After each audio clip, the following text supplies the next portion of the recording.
WhatsApp guys, आज हम देखने वाले सलार मूवी की story and ending explained. Original video का लिंक है डिस्क्रिप्शन में। चैनल में तो प्लीज सब्सक्राइब, वीडियो को कर दें लाइक। आपने देखी है, आप अपना पॉइंट ऑफ व्यू जरूर करिएगा शेयर।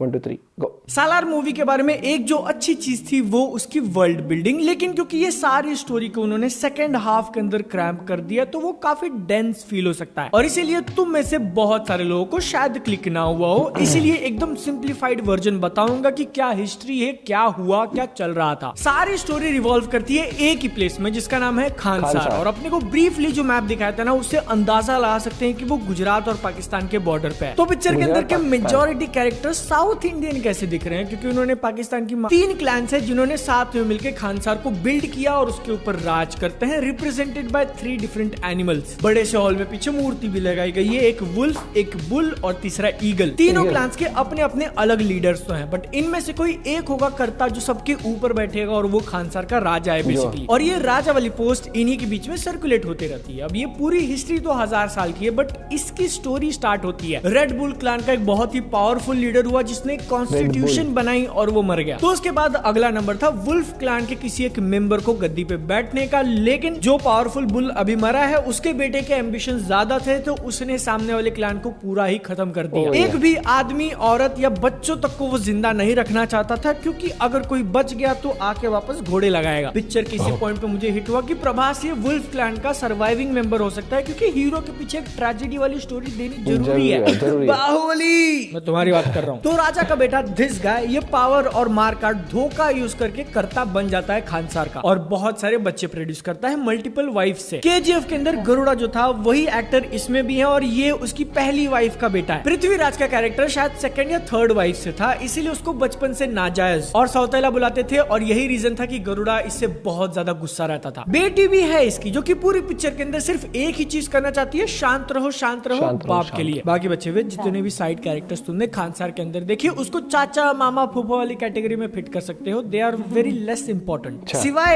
एक के जो कि पीछे से आग लगा रहा है। बुल वाली फैमिली जो कि इतनी स्ट्रांग है और पूरा रूल कर रही है क्योंकि उनका बिजनेस काफी फैला हुआ है, उनको आपस में भिड़ा के खत्म कर देना चाहता है, क्योंकि वो सीक्रेटली जो फॉलन क्लैन था वुल्फ वाला उसका मेंबर है। अब तक जो मैंने बताया ये हो गया खानसार के अंदर जो पॉलिटिकल सेटिंग है। ट्रिगर वाला मोमेंट तब होता है जब बाप डिसाइड करता है कि मैं 20-25 साल बाद बाहर जाऊंगा for some private reasons. Don't tell me कि बाहर जाके पृथ्वीराज का छोटा भाई लेके आएगा वो। एक और चीज जो मूवी के अंदर खटक सकती है देखते वक्त कि खानसार इतना ज्यादा बड़ा है कि उसको लिटरली अलग अलग रीजन्स में तो डिवाइड किया ही है, हर एक को अलग नाम है और उसमें से बहुत सारे अपने आप में एक दूसरी सिटी जैसा फील होता है। कहीं पे समंदर दिखता है, कहीं पे बीच है, कहीं नदी है, कहीं कहीं तो इंग्लिश फॉरेन जैसे दिखने वाले घर से लेकर झोपड़पट्टी सब के सब ये खानसार के अंदर ही है। तो एकदम फटाफट जो अपने को मारकाट दिखाई जिसके अंदर पृथ्वीराज को सड़क पे बिठा दिया जाता है और उसको ऑलमोस्ट मारने ही वाले होते हैं। ये सारी की सारी फाइट वहीं हो रही है और ये लड़ाई क्यों हो रही है, क्योंकि बाप के जाने के बाद हर किसी को गद्दी चाहिए। बड़ा भाई गरुड़ा पृथ्वीराज को मारने वाला होता है कि सीज फायर अनाउंस कर दिया जाता है बाय लेडी सिस्टर, क्योंकि बाप जब छोड़ के गया तो उसको एक्टिंग करता बना के गया। पता है लौंडे आपस में ही लगा देंगे, बेटी संभालेगी। सीज फायर लग चुका है, कोई किसी को मार नहीं सकता, सबको शांति से रहना पड़ेगा। बट खानसार का एक कॉन्स्टिट्यूशन है जो दादाजी ने बनाया था, उसकी पावर को यूज करके गरुड़ा चाहता है कि वोटिंग हो, सीज फायर रहेगा या मारकाट चालू होगा। 9 दिन बाद वोटिंग की डेट डिसाइड होती है, लेकिन उसके पहले सारे के सारे लोग अपनी अपनी प्राइवेट आर्मी खड़ी करने में लग जाते हैं। कोई अफ्रीका से बुला रहा है, किसी ने सर्बिया से बुलाया है, कोई रशियन खड़ी कर रहा है, ओनली फॉर सेल्फ डिफेंस। अगर सीज फायर हट गया तो लड़ाई के लिए रेडी भी होना। अबे साले, पृथ्वीराज का कैरेक्टर जिसको बचपन से ही साइड कर दिया गया था क्योंकि उसने प्रभास की हेल्प की थी अपना रीजन देके। एक वो बड़ा वाला कड़ा फेंक देता है ना, वो इतना बड़ा डिसीजन था कि जिसने कड़ा उठाया उसका बेटा मेन गद्दी पे बैठा है और पृथ्वीराज बाहर है। ये रैंकिंग वाला पावर सिस्टम भी क्विकली एक्सप्लेन कर देता हूँ। 3 लेयर्स हैं। लेवल 3 पे लोग ज्यादा हैं, उनके पास एकदम पतला वाला कड़ा होता है और वोटिंग के लिए सिर्फ 1 पॉइंट। उसके ऊपर लेवल 2 में मंत्री वाला पद मान सकते हो, बड़े हॉल में जो साइड कुर्सियों पे बैठते हैं उनको 3 पॉइंट्स होते हैं। बाय राइट पृथ्वीराज को उसमें बैठना था, लेकिन बड़ा वाला कड़ा दे दिया तो जिसको दिया उसका बेटा बैठा है। और इन सब के ऊपर जो लेवल 1 पे है वो है कर्ता 15 point. Prithviraj has nobody. Level 3 पे है वो फैमिली उसके साथ सौतेले जैसा व्यवहार करती है और एवरीवन बुली हिम। बाकी सब लोगों ने जब अपनी अपनी प्राइवेट आर्मी खड़ी कर ली तो ही ब्रिंग्स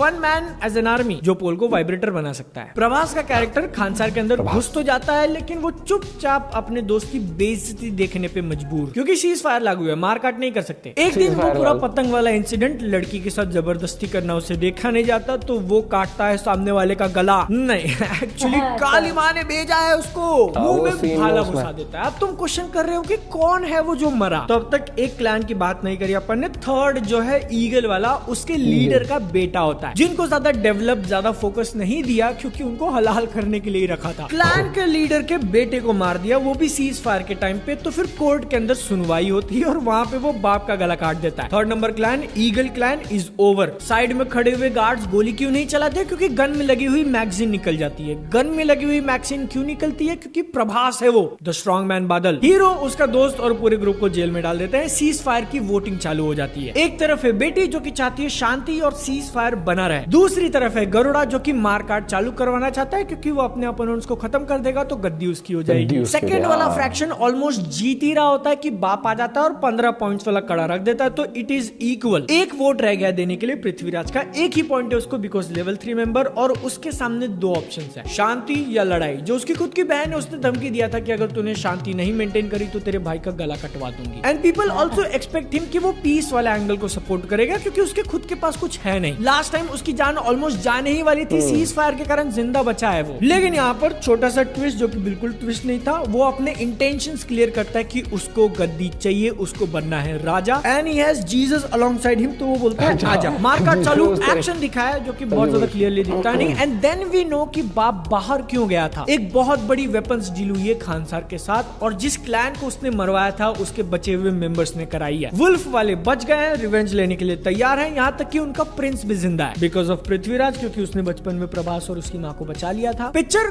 खत्म। लेकिन मैंने अभी तक जितना कुछ बताया ना, ये सेकंड हाफ की स्टोरी है। तो अगर तुमने सालार नहीं देखी है, वंडर करोगे कि फर्स्ट हाफ में क्या होता है, फिर ज्यादा कुछ नहीं। ये सारे पॉलिटिकल इवेंट के साथ 8 साल बाद हम लोग देखते हैं कि दोनों जिगरी दोस्त के बीच में लड़ाई हो चुकी है। प्रभास खानसार छोड़ के जा चुका है, पृथ्वीराज वहां का राजा बन चुका है, बाकी सारे लोग उसको ढूंढ रहे हैं। वो मिलता है आसाम में just because of Shruti Haasan. इतनी सी कहानी खींच के पूरे फर्स्ट हाफ में फिट करी है। सालार का पार्ट 2 जो आएगा, उसके अंदर भी एक सेट फॉर्मूला वो लोग फॉलो करेंगे, जिसके स्टार्टिंग में अपने को पूरा पास्ट वाला दिखाएंगे कि खानसार में हुआ क्या था, क्लैन के अंदर लड़ाई क्यों हुई, दोनों दोस्त आपस में क्यों लड़ गए, प्रभास खानसार छोड़ के चला क्यों गया जबकि वो उसका राइटफुल रूलर है, और वो अपने हाथों पे खून क्यों देख रहा है। Great betrayal, great tragedy. ये पूरी स्टोरी पार्ट 2 के मेजॉरिटी पोर्शन तक चलेगी। एंड आते आते हम लोग प्रेजेंट में जंप कर जाएंगे और फाइनल बैटल होगा। पिक्चर खत्म, जहाँ पे प्रभास या तो राजा बन चुका है या फिर पूरे खानसार को खत्म कर दिया है। तुमको पता है ना मैं किसकी बात कर रहा हूँ। लेकिन उसके पॉलिटिक्स, उसके स्टोरी, उसके हिस्ट्री को ऐसे जानने के बाद तुमको ध्यान में आया होगा कि there was lot of potential अगर पॉलिटिक्स के ऊपर अच्छा खासा टाइम स्पेंड करके उसको अच्छे से एक्सप्लेन करते तो। लेकिन सालार है वो सॉरी जीसस। अरे क्या हुई, क्या हुई, क्या हुई भाई? अच्छा, मेरे को लगा भाई देखो हमने मूवी देखी नहीं है तो और एक एक्सपेक्टेशन बढ़ गई कि अभी भी बहुत सारी चीजें क्लियर नहीं हुई। तो स्टोरी तो वैसे ही जब हमने रिव्यूज देखे थे तो ये बताया गया कि बहुत सारे आपको ट्विस्ट एंड टर्न्स देखने को मिलेंगे, बहुत सारे कैरेक्टर है, हाँ एक्शन हर एक चीज है। तो अभी पार्ट 2 और ये तो बताया गया है कि जहां पर मूवी एंड होती है आपको लगता है कि अभी कुछ होने वाला है, एकदम से पार्ट 2 आएगा। तो चीजें हैं, सिचुएशंस ऐसी होंगी, ट्विस्ट एंड टर्न्स होंगे, पॉलिटिक्स होने वाली भयंकर। तो इंटरेस्टिंग लग रहा है और मैं मूवी वीडियो इसलिए देख रहा हूँ कि एक और इंटरेस्ट और आपको क्यूरियोसिटी होती है, देखनी है। अभी तो हम यहाँ देख रहे हैं तो आगे की लाइन मिल रही है हमें, हाउसफुल चल रहे हैं यहाँ पर, तो इसलिए हम जाने रहे या तो क्रिसमस डे वाले दिन जा रहे हैं या उसके अगले दिन जा रहे हैं। और मूवी हम दोनों ही देखेंगे, डंकी भी और सलार भी, दोनों का रिव्यू भी आएगा चैनल पे। तो ब्लॉगिंग चैनल पे हमारा पूरा ब्लॉग की तरह आएगा वो। तो भाई लेकिन ये चीज तो है, जिससे भी हम रिव्यू देख रहे हैं कुछ भी, वो ये बता रहे हैं कि ट्विस्ट एंड टर्न्स आते हैं, आप सोचने में मजबूर होते हैं क्या हुआ था, और हर एक कैरेक्टर का आपको कहीं ना कहीं एक समझ लेनी पड़ेगी। जिसने देखी है मूवी आप बताना आपको कैसे लगी। कई लोगों का यही सुनने में आ रहा है कि भैया लंबी होती तब भी कोई दिक्कत ना है, 6 घंटे की भी देख लेंगे हम, तो मजेदार मूवी थी। बताना पॉइंट ऑफ व्यू। मिलते हैं वीडियो के साथ, बाय बाय, टेक केयर।